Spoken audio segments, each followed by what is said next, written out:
नमस्कार साथियों, जायसवाल क्लासेस के YouTube चैनल पे मैं आप सभी का स्वागत करता हूँ। आज मैं आपके सामने लेकर आ रहा हूँ फिजिक्स की क्लास। जैसा आप सबको पता है कि अभी उच्च शिक्षा विभाग के द्वारा प्रयोगशाला परिचारक परीक्षा का आयोजन किया जा रहा है और आप सभी जानते हैं कि प्रयोगशाला परिचारक के लिए लगभग 430 पदों की वैकेंसी आई है और इस परीक्षा के लिए हमारी संस्था एक विश्वसनीय संस्था बनकर आएगी, क्योंकि हम जब भी विज्ञान विषय को लेकर के कोई भर्ती परीक्षा आयोजित होती है तो जायसवाल क्लास का नाम सर्वोपरि होता है। इस बात का जो सबूत के तौर पे अगर हम बात करें तो अभी हाल ही में फॉरेस्ट रेंजर की जो रिजल्ट आया है 75% विद्यार्थी हमारी संस्था से जुड़े थे ऑनलाइन और ऑफलाइन माध्यम से और उन्होंने अपनी सफलता अर्जित की। अब उसी कड़ी को आगे बढ़ाते हुए हम उच्च शिक्षा विभाग द्वारा आयोजित प्रयोगशाला परिचारक परीक्षा की तैयारी कराने जा रहे हैं। इसकी पूरी डिटेल आप सभी को पता है। मैं सीधा अपने विषय पर आता हूँ। मेरी बात समझ में आ रही है? एक छोटा सा इंट्रोडक्शन ये है कि आप सबको ये पता है कि इस परीक्षा में 2 हिस्सों में बांटा गया है। उच्च शिक्षा विभाग ने इस परीक्षा को 2 हिस्सों में बांटा है। पहला लिखा है सामान्य विज्ञान। क्या लिखा है? सामान्य विज्ञान। और दूसरे विषय के अंतर्गत कुछ विषयों की थोड़ी मोटी श्रृंखला बनाई है। जैसे भारत का भूगोल है, उसमें छत्तीसगढ़ से रिलेटेड कुछ विशेष टॉपिक हैं। इसके साथ साथ इंडियन और छत्तीसगढ़ दोनों लेवल पर करंट अफेयर से संबंधित प्रश्न होंगे। 2 भागों में प्रश्न पूछे जाएंगे। सामान्य विज्ञान के प्रश्न की संख्या 60 होगी। कितनी होगी? 60 होगी। जबकि इस पाठ का वेटेज 40 अंकों का होगा। ठीक है जी। 100 प्रश्न की परीक्षा है, 60 विज्ञान का और 40 सामान्य विज्ञान कह सकते हैं। भारत के परिप्रेक्ष्य में सिर्फ भारत का भूगोल लिखा है, जबकि छत्तीसगढ़ को लेकर के कुछ विषय निर्धारित हैं और करंट अफेयर उसमें पूछा जाएगा। इस विज्ञान वाले पाठ में हमारा स्पेशल फोकस है। क्या है? फोकस। क्योंकि हमारी संस्था विज्ञान को लेकर के ज्यादा सतर्क रहती है, तो विज्ञान विषय के अंतर्गत आप इसमें कोई विशेष सिलेबस उच्च शिक्षा विभाग डिसाइड नहीं किया है।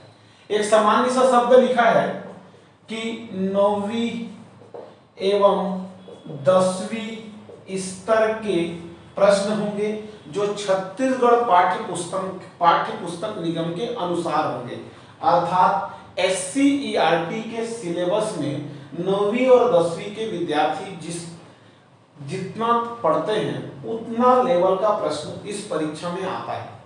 पर मैं एक बात आप सभी को कहना चाहूंगा कि कुछ लेवल बढ़ा रहता है, पर इसका मतलब ये नहीं कि आप लेवल को बहुत ज्यादा बढ़ा के पढ़ें।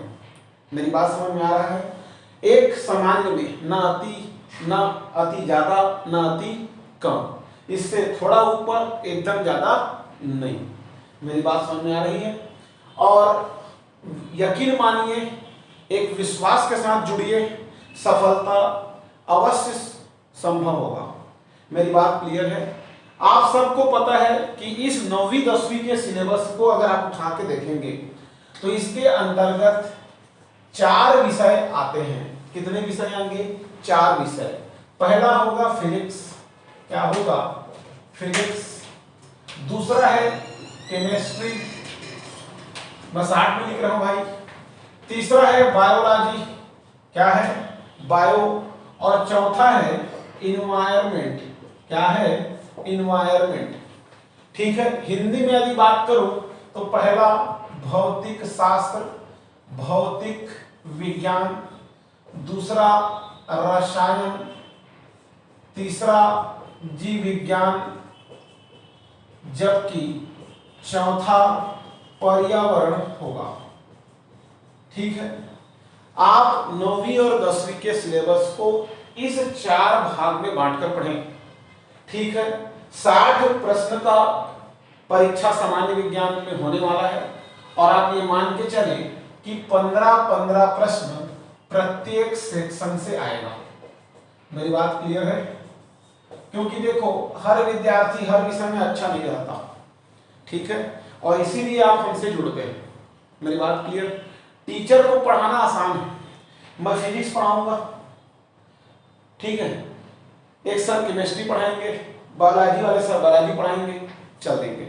आप विद्यार्थी हैं, आपको चारों विषय पढ़ना है, इधर का सामान्य अध्ययन भी पढ़ना है, और आज के जो प्रतिस्पर्धा का युग है उस प्रतिस्पर्धा के सभी महारथियों को पिछाड़ते हुए आपको अपनी सफलता निश्चित करनी है, ठीक है।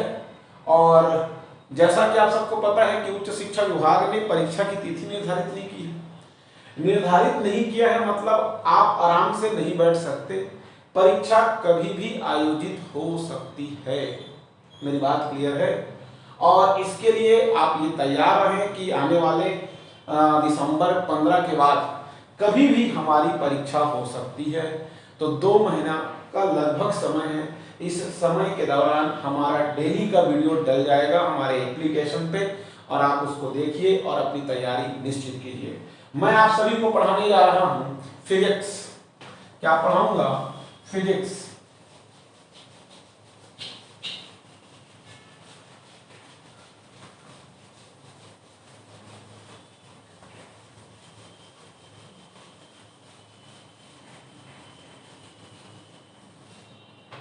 देखिए, फिजिक्स विषय के अंतर्गत जो टॉपिक हमारा है उस टॉपिक पे अपन 2 मिनट का जनरल डिस्कशन करते हैं, उसके बाद मैं एक टॉपिक पे आऊंगा।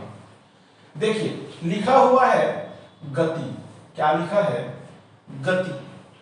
गति के बाद लिखा है बल एवं गति के नियम। बल एवं गति के नियम। तीसरा लिखा हुआ है गुरुत्वाकर्षण। क्या लिखा है? गुरुत्वाकर्षण। अभी अगर कोई अक्षर स्पष्ट ना आए तो कोई विशेष प्रॉब्लम नहीं है, इंट्रोडक्टरी क्लास है, 2 मिनट के अंतर्गत आपको सब समझ में आने लगेगा। गति, बल एवं गति के नियम, गुरुत्वाकर्षण, विद्युत धारा। क्या है? विद्युत धारा। फिर धारा का चुंबकीय प्रभाव। क्या लिखा है? धारा का चुंबकीय प्रभाव। ठीक है भाई। फिर लिखा है ध्वनि। क्या लिखा है? ध्वनि। ध्वनि के बाद अगला है प्रकाश का परावर्तन, अपवर्तन समतल सतह से। किससे लिखा है? समतल सतह से। मेरी बात समझ में आ रही है? उसके बाद लिखा है प्रकाश का परावर्तन, अपवर्तन गोलीय सतह से। किससे जी? गोलीय सतह से। देखो 1 2 3 4 5 6 7 8। फिर है एक ऊष्मा एवं ताप। क्या है? ऊष्मा एवं ताप। फिर है एक कार्य एवं ऊर्जा। क्या है? कार्य एवं ऊर्जा। मेरी बात क्लियर है? 1 2 3 4 5 6 7 8 9 10। क्या बचा? हमारे टॉपिक को लेकर के जो बचा है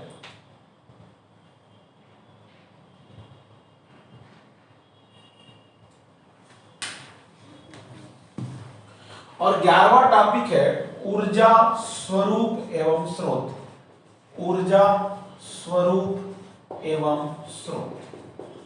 देख लीजिए, जिस 11 टॉपिक का नाम लिखा हूं आप इससे आगे मत बढ़िए, ठीक है। कई लोग पढ़ रहे हैं, ज्यादा मत पूछ देगा तो भाई टॉपिक से मत भटकिए, ठीक है। मैं बोला कि आप सिलेबस के दायरे में रहकर अपनी तैयारी को अंजाम दीजिए। गति, बल एवं गति के नियम, गुरुत्वाकर्षण, विद्युत धारा का विद्युत धारा, फिर विद्युत धारा का चुंबकीय प्रभाव। तो विद्युत धारा का चुंबकीय प्रभाव बोला है तो आप सभी को पता है कि धारा के 3 प्रभाव होते हैं, चुंबकीय और रासायनिक। तो थोड़ा बहुत जनरल पर्पस से चुंबकीय रासायनिक का इंट्रोडक्टरी क्लास 10 से 15 मिनट का आपको पढ़ना पड़ेगा। इसके बाद ध्वनि, ध्वनि बोल रहा है तो आप सभी को पता है ध्वनि एक तरंग है, प्रकाश एक तरंग है, ठीक है। तो ध्वनि और प्रकाश पढ़ना है तो एक टॉपिक अननोन है, यहाँ पे छिपा हुआ है, हिडन है, वो है तरंग। क्या है? तरंग। फिर एक है उष्मा एवं ताप, कार्य एवं ऊर्जा, फिर है ऊर्जा स्वरूप एवं स्रोत। अब मैं बात करता हूं, ये टॉपिक तो दिख रहा है पर ऐसे कुछ टॉपिक भी हैं जो आपको पढ़ना कंपलसरी है, इसके बिना पढ़ा नहीं जा सकता। और उसमें नाम आता है मापन का। किसका? मापन। क्योंकि देखो भाई, फिजिक्स में बिना यूनिट के, बिना मात्रक के कुछ नहीं होता। और जब तक आप जानेंगे नहीं कि मापन क्या है, मात्रक क्या है, तो फिजिक्स पढ़ना असरदार नहीं होगा। क्योंकि गुरुत्वाकर्षण पढ़ेंगे, मात्रक पूछेगा, विद्युत धारा पढ़ेंगे, करंट का मात्रक पूछेगा, वोल्ट का मात्रक पूछेगा। मेरी बात क्लियर है? ध्वनि पढ़ेंगे तो ध्वनि की तीव्रता का मात्रक पूछेगा, ध्वनि के तारत्व का मात्रक पूछेगा, उष्मा का मात्रक पूछता है, ताप का मात्रक पूछता है, ताप के कई पैमाने होते हैं, कार्य का मात्रक पूछता है, ऊर्जा। तो आप बिना मात्रक के फिजिक्स में आगे नहीं बढ़ सकते। इसके साथ साथ देखिए, इस फिजिक्स में आपको कॉन्सेप्ट के साथ साथ न्यूमेरिकल भी हल करने होंगे। मेरी बात क्लियर है? तो ये एक प्रकार से गणितीय विषय है। कैसा विषय है? गणितीय, जिसमें आपको न्यूमेरिकल के साथ साथ सैद्धांतिक चीजों को भी याद करना है। मेरी बात क्लियर? इसलिए इस विषय में मेहनत डबल हो जाता है, ठीक है। अब आपको न्यूमेरिकल हल करना है। न्यूमेरिकल हल करोगे तो मात्रक जब तक क्लियर नहीं होगा, ठीक है, मापन की पद्धतियां हैं, एक मापन से दूसरे मापन में आप परिवर्तन नहीं कर पाओगे तो ये संभव नहीं है। तो ये टॉपिक जो यहाँ दिख नहीं रहा है, पर उसके बिना फिजिक्स पढ़ना असंभव है, और उसका वेटेज है, वो है मापन। दूसरा है, यहाँ से ये ध्वनि है और ये प्रकाश है, तो हमको तरंग से रिलेटेड चीजों को भी देखना पड़ सकता है। जरूरी नहीं है कि आएगा, पर आ सकता है। मेरी बात क्लियर? तो इतने टॉपिक हमको पढ़ने होंगे। मेरी बात क्लियर है? गति, बल एवं गति के नियम, गुरुत्वाकर्षण, विद्युत धारा, धारा का चुंबकीय प्रभाव, ध्वनि, प्रकाश का परावर्तन अपवर्तन, समतल सतह से फिर गोलीय सतह से, ऊष्मा एवं ताप, कार्य एवं ऊर्जा, और ऊर्जा स्वरूप एवं स्रोत। चलिए फिर हो जाते हैं तैयार और चालू करते हैं हम सिलेबस की बात। और मैं शुरू करने जा रहा हूं फिजिक्स का पहला टॉपिक, मापन। क्या करने जा रहा हूं? मापन।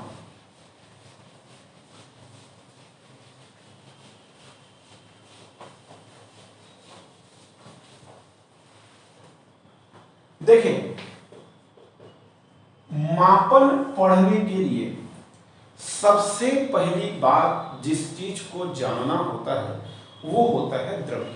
क्या है? द्रव्य।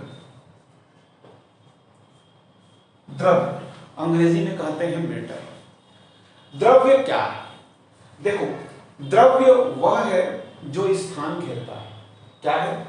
द्रव्य वह है जो स्थान घेरता है, वह जो स्थान घेरे। क्या होगा? वह जो स्थान घेरे। देखो, कभी कभी परिभाषाएं सटीक ना हो तो भी आपको घबराने की जरूरत नहीं है, क्योंकि भाषा का तो इसमें कोई विशेष योगदान नहीं है, क्योंकि परीक्षा विकल्पीय परीक्षा है, ठीक है, लिखित परीक्षा नहीं है, ठीक है। तो घेरता है, घेरे, इस पर आप विशेष ध्यान न दें, ठीक है। आपका टारगेट है परीक्षा पास करना। तो द्रव्य वह है जो स्थान घेरे और जिसका निश्चित द्रव्यमान हो। क्या हो? निश्चित द्रव्यमान हो। मेरी बात क्लियर है? दो चीजें हैं भाई, द्रव्य उसे कहते हैं जिसका निश्चित क्या हो, द्रव्यमान हो, और दूसरा वह स्थान घेरे। हर वो चीज जो स्थान घेरता है और जिसका आयतन होता है वो द्रव्य कहलाता है, और द्रव्य अवस्थाओं में पाया जाता है। इस प्रकृति में द्रव्य की तीन अवस्थाएं हैं। कितनी अवस्थाएं हैं जी? तीन अवस्थाएं हैं, ठीक है। फेसेस ऑफ मैटर क्या है? द्रव्य की तीन अवस्थाएं, ठीक है। पहला ठोस, दूसरा द्रव, और तीसरा गैस। मेरी बात समझ में आ रही है? प्रकृति में द्रव्य तीन अवस्थाओं में पाए जाएंगे, ठोस, द्रव और गैस। ठोस माने सॉलिड, द्रव मतलब लिक्विड, और गैस मतलब गैसेस, ठीक है। द्रव्य उसे कहते हैं जिसका घनत्व सर्वाधिक होता है। आ रहा है बात समझ में? क्या होगा? घनत्व क्या होगा? सर्वाधिक होगा। आई बात समझ में? घनत्व सर्वाधिक होगा मतलब क्या होगा? अणु पास पास होंगे। क्या होगा? अणु पास पास होंगे, ठीक है जी। मेरी बात समझना, धीरे धीरे आगे बढ़ते जाएंगे। ठोस उसे कहते हैं जिसका घनत्व सर्वाधिक होगा, अणु पास पास होंगे। जब अणु पास पास होंगे तो अंतराण्विक आकर्षण बल का मान अधिक होगा। अंतराण्विक आकर्षण बल अधिक होगा। क्या होगा? समझना, लिंक से पढ़ेंगे तो आपके दिमाग में ज्यादा देर तक वो बात रहेगा। रटने पर ध्यान देने वाले बच्चे विज्ञान विषय को लेकर के जो होती परीक्षा है उसमें कभी सफल नहीं हो पाएंगे। ये बात आप बिठा लीजिए, ठीक है। रटने वाले होंगे तो परीक्षा की तैयारी छोड़ दीजिए, समझने वाले होंगे आपकी सफलता 100% निश्चित है। ठोस घनत्व सर्वाधिक, अणु पास पास, अंतराण्विक आकर्षण बल सर्वाधिक। जब अंतराण्विक आकर्षण बल सर्वाधिक होगा मतलब अणु एक दूसरे को अपनी ओर खींचेंगे। आकर्षण मतलब खिंचाव, मेरी बात क्लियर? और जब अणु एक दूसरे को अपनी ओर ज्यादा मात्रा में खींचेंगे इसका मतलब है वो आकार और आकृति में निश्चित होंगे। क्या होगी? आकार एवं आकृति निश्चित होगा। क्या होगा जी? आकार एवं आकृति निश्चित होगा। मेरी बात क्लियर है? अंतराण्विक आकर्षण बल अधिक, अंतराण्विक आकर्षण बल अधिक होगा मतलब आकार और आकृति उसका निश्चित होगा। इसीलिए ठोसों की जो आकृति है, ठोसों का जो आकार है वो फिक्स रहता है। इसके बाद मैं जब दूसरी बात करूंगा तो वो है द्रव। जो द्रव है उसका घनत्व ठोस की तुलना में कम होगा। मेरी बात क्लियर? जिसके जो अणु हैं वो ठोस की तुलना में, याद रखना यहाँ पे कंपैरेटिवली की शब्द का बात हो रहा है, तुलना की बात हो रहा है, अर्थात कोई किसी की तुलना में ज्यादा होता है, किसी की तुलना में अधिक होता है। वही चीज है, एक की अपेक्षा में बड़ा और एक की अपेक्षा में छोटा। तो ठोस, द्रव और गैस इसमें कम ज्यादा तुलनात्मक रूप से होगा। मेरी बात क्लियर है? तो ठोस की अपेक्षा में इसके अणु थोड़े दूर दूर होंगे। क्या होंगे? थोड़े दूर होंगे। मेरी बात क्लियर? जब अणु थोड़े दूर होंगे अर्थात अंतराण्विक आकर्षण बल का मान ठोसों की तुलना में कम होगा। याद रखना, किसकी तुलना में? ठोसों की तुलना में। बात समझ में? अंतराण्विक आकर्षण बल का मान, अंतराण्विक आकर्षण बल का मान तुलनात्मक रूप से कम होगा। यहां पे एक शब्द का प्रयोग करना, तुलनात्मक रूप से, और वो तुलना किससे कर रहे हैं? सॉलिड से। किससे? ठोस से। जब तुलनात्मक रूप से कम होंगे तो उनके अणुओं के बीच जब आकर्षण बल कम होगा तो उनकी आकार और आकृति निश्चित हो पाएगी नहीं। और ये इनकी जो आकार है इसका जो आकार है वो बर्तन के हिसाब से बदलेगा। किससे? बर्तन के हिसाब से। पानी अगर बाल्टी में रखोगे तो बाल्टी के आकार का दिखेगा, गिलास में रखोगे तो गिलास के आकार का, बॉटल में रखोगे तो बॉटल के आकार का। अर्थात हर द्रव बर्तन की आकृति के हिसाब से अपनी आकृति निश्चित कर लेता है। मेरी बात क्लियर है? तो आकृति बर्तन के हिसाब से, बर्तन के अनुसार आकृति होगा, आकृति होगा। मेरी बात क्लियर है? और तीसरा बात जो है गैस, तो गैसों को लेकर के बात करें तो गैसों के अणु बहुत दूर दूर होंगे। क्या होगा? बहुत दूर दूर होंगे। गैसों के जो अणु हैं, गैसों के जो अणु हैं वो बहुत दूर दूर होंगे। जब बहुत दूर दूर होगा तो अंतराणविक आकर्षण बल का मान लगभग नगण्य होगा। आराम में अंतराणविक आकर्षण बल नगण्य होगा। और जब आकर्षण बल नगण्य होगा अणुओं के बीच तो एक दूसरे को आकर्षित नहीं करेंगे, और जब नहीं करेंगे तो इनकी कोई आकार और आकृति निश्चित नहीं होगी। इसीलिए गैसों का आकार एवं आकृति निश्चित नहीं होता। मेरी बात क्लियर है? निश्चित नहीं। अब आप सब यहां पे देखें, यह जानना जरूरी है, द्रव्य क्या है? द्रव्य वह है जो स्थान घेरता है, जिसका द्रव्यमान निश्चित होगा। द्रव्य तीन अवस्थाओं में प्रकृति में प्राप्त होते हैं, और वो अवस्था है ठोस, द्रव और गैस। इसको मैं हाईलाइट कर देता हूं, ठोस, द्रव और गैस। ठोस है अर्थात घनत्व सर्वाधिक होगा, अणु पास पास होंगे, अंतराणविक आकर्षण बल ज्यादा होगा, अंतराणविक आकर्षण बल ज्यादा होगा, आकार और आकृति निश्चित हो जाएगा। जब हम तुलना करें तो ठोस की तुलना में द्रवों के अणु थोड़े दूर दूर होंगे। जब थोड़े दूर दूर होंगे अर्थात अंतराणविक आकर्षण बल ठोसों की तुलना में कम होगा। जब कम होगा तो वो अपनी ओर आकर्षित उनके अणु कम कम करेंगे, तो उनका आकार आकृति बर्तन के हिसाब से परिवर्तित होगा। और तीसरा गैस, गैसों के अणु बहुत दूर दूर होते हैं, अंतराणविक आकर्षण बल लगभग नगण्य होता है, और जब नगण्य होगा तो क्या होगा? आकार एवं आकृति निश्चित नहीं होगा। इसके बाद एक बेसिक सा फंडा यह है कि द्रव्यमान और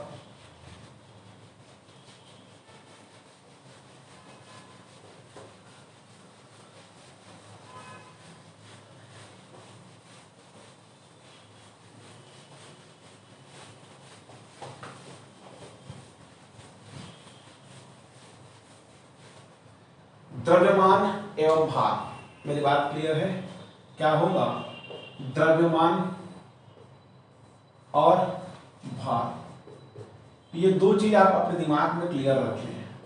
फिजिक्स की कुछ कुछ बातें हैं जिसको मैं बताऊंगा, पूरा डिटेल में नहीं घुसूंगा, पर जो थोड़ा थोड़ा चीज है जिसके बिना फिजिक्स आगे नहीं बढ़ेगा वो जानना है। देखिए, द्रव्यमान माने मास, क्या होगा? मास, इसे स्मॉल m से शो करेंगे। भार मतलब वेट, इसे कैपिटल W से शो करेंगे। आर में किसी वस्तु में मूल पदार्थ की मात्रा को द्रव्यमान कहा जाता है। मेरी बात क्लियर है? किसी वस्तु में मूल पदार्थ की मात्रा, मेरी बात क्लियर? किसी वस्तु में मूल पदार्थ की मात्रा क्या होगा? द्रव्यमान। मेरी बात क्लियर? और जब इस द्रव्यमान में गुरुत्वीय त्वरण का गुणा कर दिया जाता है, मेरी बात क्लियर है? जब इस द्रव्यमान में गुरुत्वीय त्वरण,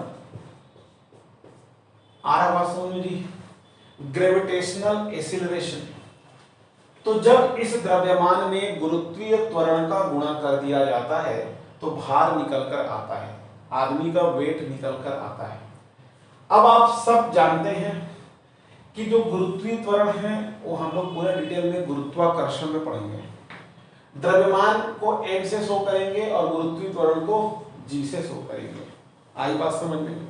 और इस प्रकार इसका जो सूत्र हो जाएगा वो हो जाएगा W बराबर mg। क्या हो जाएगा? mg। मेरी बात क्लियर? अब देखिए दूसरी बात, किसी वस्तु में जो मूल पदार्थ होगा वो तो वही रहेगा, अर्थात द्रव्यमान निश्चित होता है। क्या होगा जी? द्रव्यमान क्या होगा? निश्चित होगा। द्रव्यमान क्या होगा? निश्चित होगा। जबकि द्रव्यमान में गुरुत्वीय त्वरण का गुणा होगा तो भार प्राप्त होगा। और ये जो गुरुत्वीय त्वरण है वो स्थान को लेकर के अगर हम बात करें तो स्थान से स्थान के आधार पर ये बदलते रहता है। जैसा कि आप सभी जानते हैं, बेसिक फंडा 2 मिनट में देता हूं। इस गुरुत्वीय त्वरण का मान पृथ्वी पर लगभग 9.8 मीटर प्रति सेकंड स्क्वायर होता है। कितना होगा? 9.8 मीटर प्रति सेकंड स्क्वायर। चंद्रमा में जाओगे तो जी का मान g/6 हो जाता है पृथ्वी की तुलना में। पृथ्वी की तुलना में पृथ्वी के ऊपर जाओगे तो जी के मान परिवर्तित होगा, नीचे जाओगे तो परिवर्तित होगा, चंद्रमा में जाओगे तो दूसरा, ध्रुव में जाओगे तो दूसरा, विषुववृत्त में दूसरा, क्या क्या होगा ये गुरुत्वाकर्षण वाले चैप्टर में पढ़ेंगे। अर्थात आप ये एक चीज जान लीजिए, जी हमेशा बदलता है।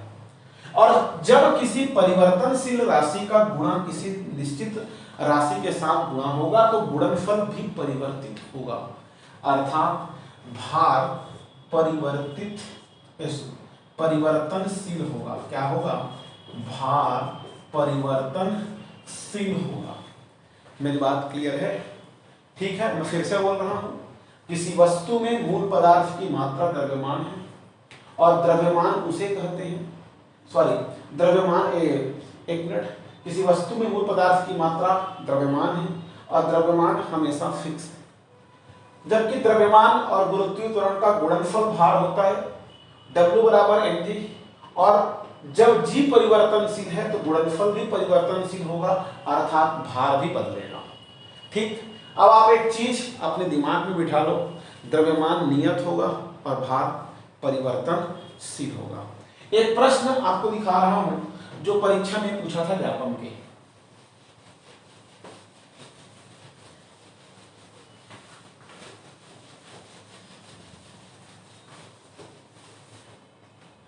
व्यापम के परीक्षा में एक प्रश्न आया था, सही कथन का चुनाव करें।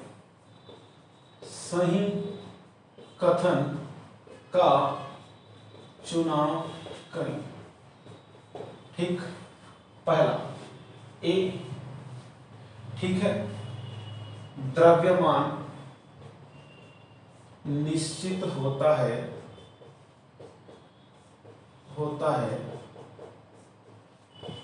तथा भार भी निश्चित होता है। भार भी निश्चित होता है। दूसरा, द्रव्यमान निश्चित होता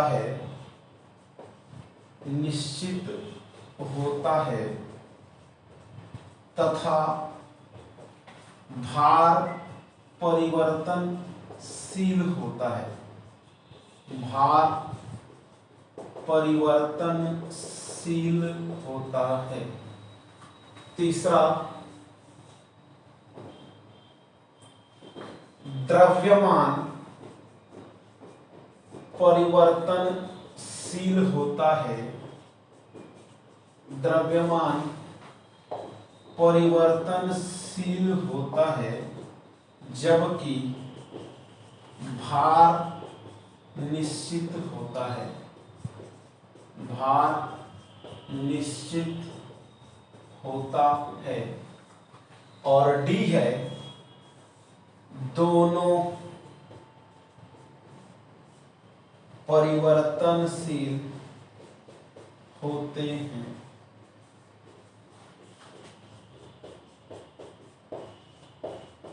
ये व्यापम के एक परीक्षा का प्रश्न है, मापन वाले चैप्टर में देखेंगे। सही कथन का चुनाव करना है। ऑप्शन ए द्रव्यमान निश्चित, भार भी निश्चित। दूसरा द्रव्यमान निश्चित, भार परिवर्तनशील।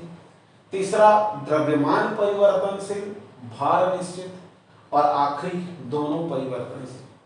तो आप सभी अभी मैं पढ़ाया हूं, आप देखे हैं कि द्रव्यमान निश्चित होगा और भार परिवर्तनशील होगा। क्यों होगा? क्योंकि mg बराबर w होगा, अर्थात गुरुत्वीय त्वरण में गुणा होगा द्रव्यमान का। द्रव्यमान नियत होता है, ये पढ़ा चुका हूं। और भार बदलते रहेगा क्योंकि g बदलेगा। मेरी बात क्लियर है मेरे प्यारे विद्यार्थियों? ये थोड़ा फिजिक्स को लेकर के थोड़ा इंट्रोडक्टरी क्लास थी। सेकेंड क्लास में मैं मात्रक शुरू करूंगा। मेरी बात क्लियर? मेरे प्यारे दोस्तों, आप हमसे इसी तरह बने रहिए, ज़्यादा से ज़्यादा मात्रा में अपना समय दीजिए और अपनी सफलता निश्चित कीजिए। आज के लिए धन्यवाद।